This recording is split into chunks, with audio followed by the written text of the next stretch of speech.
Question number 17, class 10, exercise 5.2. Question number 17. Find the 20th term from the last term of an AP. AP है हमारे पास 3, 8, 13 and 253. It is the most important question for boards के लिए.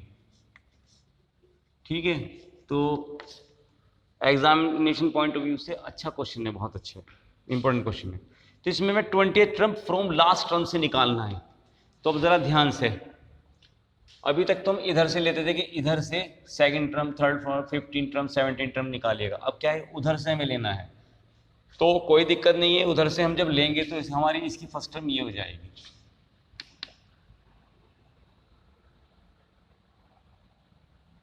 To 53. ठीक है. अब आता है common difference कैसे लेते हैं.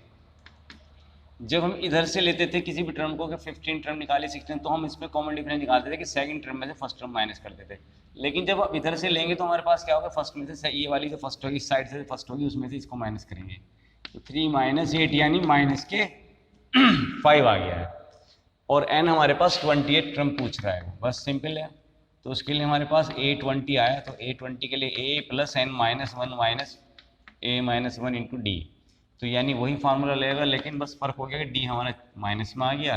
A हैज़ 253 प्लस n हमें 20 - 1 और d इज माइनस के 5. 253 19 मल्टीप्लाई माइनस के 5. 253 माइनस के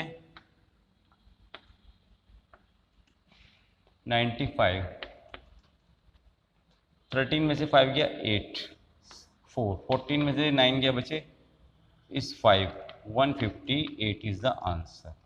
क्वेश्चन नंबर 17. उसके बाद आता है question number 18. Question number 18. The sum of the fourth and the eight term of an AP is 24. Fourth और एट टर्म का जो सम है वो 24 है. Fourth and eight term, A4 and A8 is equals to 24, ये बोला है. And the sum of the sixth and tenth term is 44.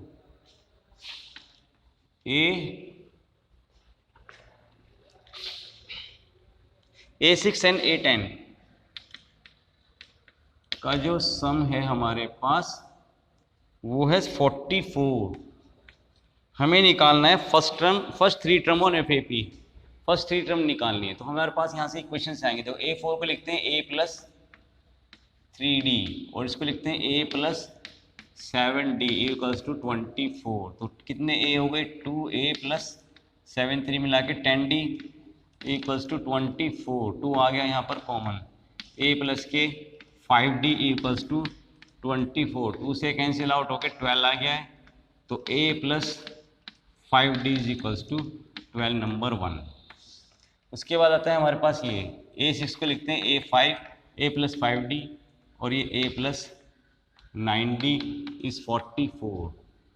2A is 14D is equals to 44. 2 आया common.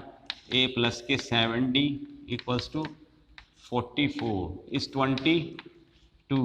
A + 7D is equals to 22. First और second को हम solve करेंगे. Subtract equation first from second. इसमें से इसको सब्ट्रैक्ट करेंगे. तो A + 7D इक्वल्स टू 22 और A + 5D equals to 12. Subtract के लिए साइन चेंज. 7 में से 5 गया 2D is 10. D is 5. Put in first में, पुट इन इक्वेशन फर्स्ट में यहां पर. तो A + 5 multiply by 5 is equals to 12. 25 is equals to 12. A is equals to 12 - 25 और A इज इक्वल्स टू -के 13। अब ए भी आ गया है, डी भी आ गया है, हमें निकालना है फर्स्ट थ्री टर्म्स, यानी ए वन क्या है हमारे पास माइनस का 13, और ए टू होता है ए प्लस डी, यानी -13 प्लस के डी, डी कितना आया था अभी हमारे पास 5, तो ये बचेगा माइनस का 8। ए3 ए है माइनस के 13, ए3 यानी ए प्लस 2d, तो है ये माइनस के 13 और 2 मल्टीप्लाई बाई 5, डी है 5 10, तो -13 प्लस के 10 इज माइनस के 3, तो यही हमारे पास इसके 3 टर्म्स आ गई हैं। सेकंड टर्म ये है एंड थर्ड टर्म हो गई ये हमें फाइंड करनी थी, first term, second term, third term. उसके बाद आता है हमारे पास question number 19। Question number 19,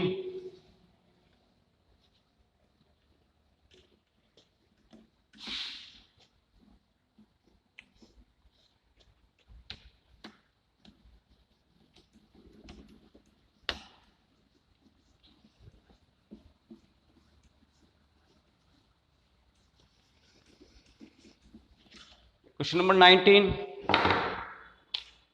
Subba Rao started work in 1995 at annual salary 5000। Subba Rao है कोई, उसने जो अपनी जो वर्क किया था कहीं पर, तो उसकी सैलरी स्टार्टिंग थी 5000, एनुअल सैलरी यानी पूरे साल की जो सैलरी थी 5000 थी, और फिर हर साल रिसीव करता इंक्रीमेंट ऑफ 200 पर ईयर बढ़ जाते थे उसके। ठीक है, तो स्टार्टिंग में क्वेश्चन नंबर है हमारे पास 19, स्टार्टिंग में थे उसकी 5000, नेक्स्ट ईयर उसके 2200 बढ़ गए, तो 5200 हो गए, फिर 200 बढ़ गए, 400 एंड सो ऐसे चलते रहे। उसने बोला कि फिर ये बताइएगा कितने साल के बाद या कौन से ईयर्स में उसकी इनकम 7000 हो गई, यानी लास्ट में उसकी 7000 हो गई। तो सबसे पहले हमें नंबर ऑफ ये देखें कितने ईयर्स हो गए, तो हमारे पास है A is equals to 5000 and D equals to 5200 minus 5000, it means 200 आ गया है हमारे पास डी, और ए यानी लास्ट जो उसकी सैलरी थी वो थी 7000, वो लास्ट टर्म हो गई हमारी ए एन। तो यहाँ से नंबर ऑफ टर्म्स यानी कि एन निकालना है कितने नंबर ईयर हुए थे। A N is equals to A plus N minus 1 into D, A N आया है 7000 और ए आया 5000, एन हमें फाइंड करना है और डी है हमारे पास इस 200। 5000 आया यहाँ पर, n minus 1 into 200, 2000 n minus 1, 200 divide में गया,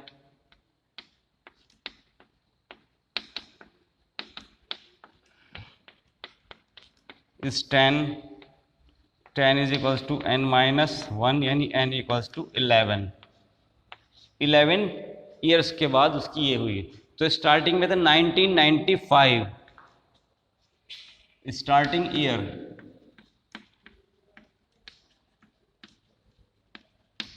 1995, तो अब उसकी जो सैलरी हुई 7000 हुई, वो आफ्टर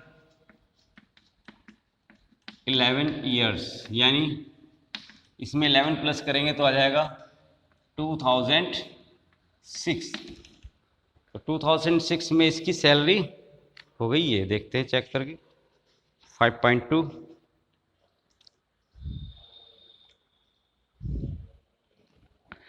बस उसने ये पूछा कितने साल, तो 11 ईयर हो गया, 11 ये आंसर आ रहा है इसका 11 ईयर। ठीक है, लास्ट क्वेश्चन इसका आते हैं हम, रामकली सेव्ड वाला।